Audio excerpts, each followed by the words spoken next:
लग्न केलं, मुलं बाळ आहे, त्यांचा प्रपंच आहे, तुमचा प्रपंच आहे, एवढं सगळं सोडून तुम्ही कितीही म्हटलात आता नको हा संसार, ते तुम्हाला सोडून नाही देणार. तुम्ही गेलात निवांत ठिकाणी तरी सुद्धा ते व्हॉट्सअपला, फेसबुकला, पेपरमध्ये, TV मध्ये अशी ॲड देतील, हरवलेले आहेत.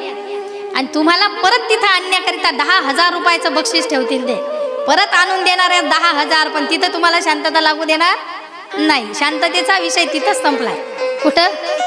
जिथं लग्न झालं, शुभ मंगल सावधान, संपला विषय. तिथं सावधान म्हटलं ना तसंच निघून जायला पाहिजे. तेव्हा आता असं वाटायचं कधी गळ्यात हार घालेन, कधी असं होतं. त्याच्यामुळेच हे सगळं आहे. जो खाय वो पछताय, ना खाय हो भी पछताय, असं. म्हणून हे वैराग्य कधी यावं? फार अगोदर, जेव्हा काहीच नाही, कुठल्याच गर्दीत अडकलेलं नाही, तेव्हा आलं तर चांगलंय. पण जर एवढं सगळं जमवून ठेवलंय आणि मग आता म्हणाल तुम्ही नको, तर नाही होऊ शकत. शास्त्र अशीच व्याख्या करत नाही संसाराची. संसार करणं म्हणजे गुडघाभर चिखलात चालणं. साधी गोष्ट आहे का? गुडघाभर चिखलात काम करत असताना थकले म्हणून तुम्ही बसूही शकत नाही आणि आता मागही फिरू शकत नाही. कितीही पश्चाताप झाला तरी मागं नाही फिरू शकत. कारण जेवढे तुम्ही मागं फिरून जाणार तेवढं परत चालत यायचंय त्याच चिखलामध्ये. म्हणून थकले तरी तुम्ही गुडघाभर चिखलात कुणीच नाही बसणार. एवढ्या चिखलात बसायची तर हिंमत कोणीच नाही करणार. आणि मागं फिरून परत तिथपर्यंत यायचंय म्हटल्यावर नाही जमत. आपल्याकडे म्हण आहे, ओ खैमा डोकं म्हणा ना, पक्का आहे तुम्ही त्यांना. एकदा का उखैमा डोकं फसणं, फुटो की तुटो, पर्यायच नाही. ते आता पूर्ण करावंच लागणार. तसा हा असणारा जो प्रपंच आहे आणि तो प्रपंच माणसाला सहज जगू देत नाही. संकटांवर संकट येत राहतात. जसं समुद्रावर लाटांवर लाटा आदळतात, त्या पद्धतीनं प्रपंचावर संकट असतात. माणसं संपून गेली पण प्रपंचातली संकट संपली नाहीत. काही माणसं मोठं मन करून म्हणतात, बिचारे रिटायर हो दे मग देवदेवच करसो, काहीच देखाव नाही. काही बायाही मोठं मन करून म्हणतात, घरमा हो येऊ दे मग काहीच करावं नाही, देवदेवच करसो, फक्त दादा मंदिरमा जाई बसू, अक्कानी सेवा करसो म्हणतील. पण नाही जमत. प्रपंच आहे तो. प्रपंचातली माणसं तुम्ही किती अपेक्षा केली तरी ना त्यांच्याकडून सुखाची अपेक्षा करा, ना प्रपंचाकडून सुखाची अपेक्षा करा.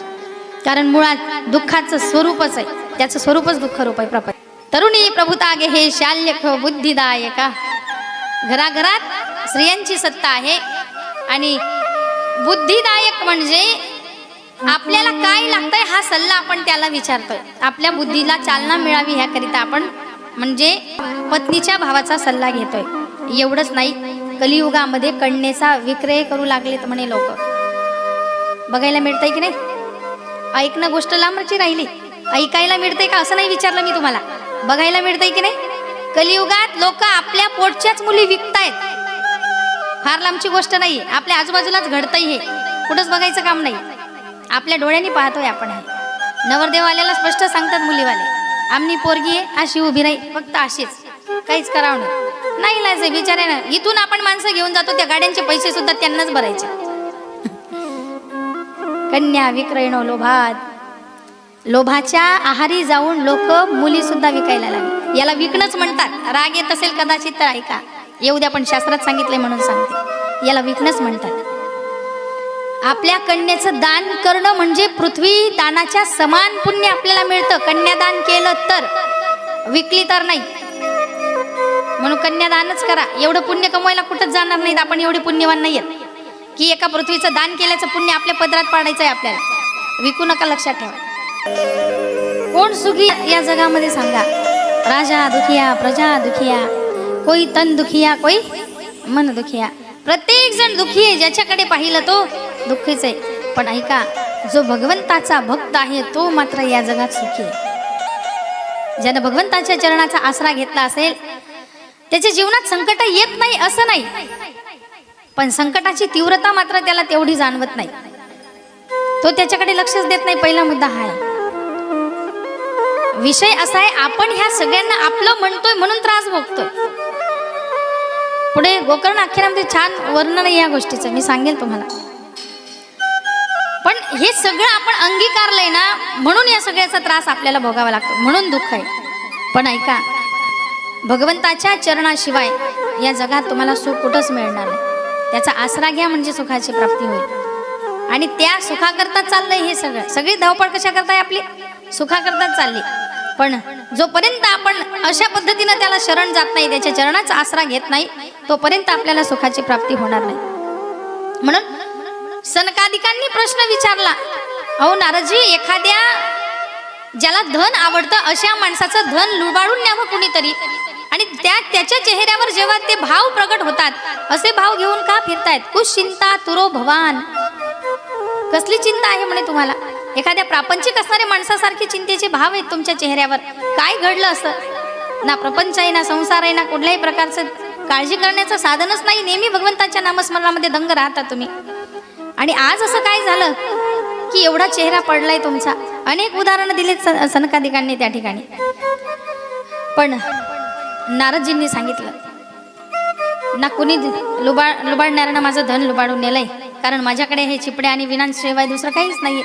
काय धन नेणार आहेत ते?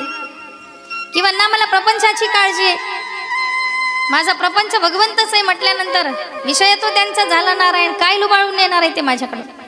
पण ऐका, माझ्या चेहऱ्यावरचं जे उदासीनतेचं कारण आहे ते म्हणजे मी जेव्हा तीर्थयात्रेला निघालो, नारद महर्षी पण तीर्थयात्रेला जातात बरं, असं तिन्ही लोकांमध्ये भ्रमण करतात, पण म्हणतात आता मला असं वाटलं की पृथ्वीवरच्या सगळ्या असणाऱ्या तीर्थांचं दर्शन घ्यावं, आणि म्हणून मी तीर्थयात्रेकरिता पृथ्वीवर आलो. कारण पृथ्वी ही सर्वोत्तम असं समजून मी या ठिकाणी आलो. जिथं आपण जन्मलोय अशा असणाऱ्या पृथ्वीला नारद महर्षी सुद्धा सर्वोत्तम समजतात. आणि म्हणून अनेक असणारे तीर्थक्षेत्र फिरत असताना कुरुक्षेत्र, श्रीरंगम, श्री रामेश्वरम, अनेक असणाऱ्या तीर्थक्षेत्रावर मी गेलो. काशी, प्रयाग, गोदावरी, हरिद्वार. पण ह्या सगळ्या ठिकाणी गेल्यानंतरही माझ्या मनाला कुठेही शांती लाभली नाही. आता तीर्थक्षेत्रावर गेलेत नारद महर्षी, तरी म्हणतात मला शांती लागली नाही. आणि म्हणून मनशांती मिळावी ह्याकरिता आता ह्या ठिकाणी नेमकं नारद महर्षींना काय बघायला मिळालं? नारद महर्षी म्हणतात, इथं तप नाहीये, इथं दान नाहीये, सगळीकडे अहिंसा पसरली, पावित्र्य नाहीये या ठिकाणी, म्हणून माझं मन लागत नाही. आणि जेव्हा मनशांती कुठे मिळेल अशा असणाऱ्या स्थानांच्या ठिकाणी जेव्हा मी फिरायला लागलो, त्यावेळेला पृथ्वीचं भ्रमण करत असताना असं लक्षात आलं, कलियुगातली असणारी माणसं फार लोभी झालेली आहेत. कलियुगातली माणसं एका अर्थानं निर्बुद्ध झाली की काय असं वाटायला लागलं. कारण इथं घराघरांमध्ये कलह ऐकायला मिळत आहेत, पती पत्नींमध्ये कलह आहे, भावा भावांमध्ये कलह आहे. एवढंच नाही, पिता पुत्रामध्ये सुद्धा कलह आहे. मुलगा बापाशी भांडतोय, बाप मुलाशी भांडतोय, भाऊ भावाशी भांडतोय.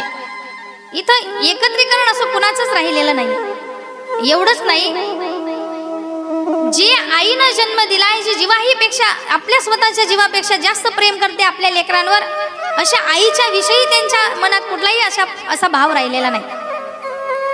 आणि अशा माणसांना पाहता पाहता मन अतिशय उद्विग्न झालंय. माणसं म्हणे इथं अन्नाचा विक्रय करू लागलेत, अन्न सुद्धा विकायला लागलेत. भारत देशात पूर्वी कदाचित ह्या गोष्टी मान्य नसतील शास्त्राला, अन्नाचा विक्रय करणं. आणि हे पाहून नारद महर्षींचं अंतकरण द्रवलं. आणि अशा तळमळीनं मात्र नारद महर्षी सांगतात, इथं घराघरात स्त्रियांची सत्ता चालते म्हणे. कलियुगामध्ये कोणाची सत्ता चालते घराघरात? पुरुष मंडळी, कलियुगात घराघरात कोणाची सत्ता चालते? म्हणा ना, महिला.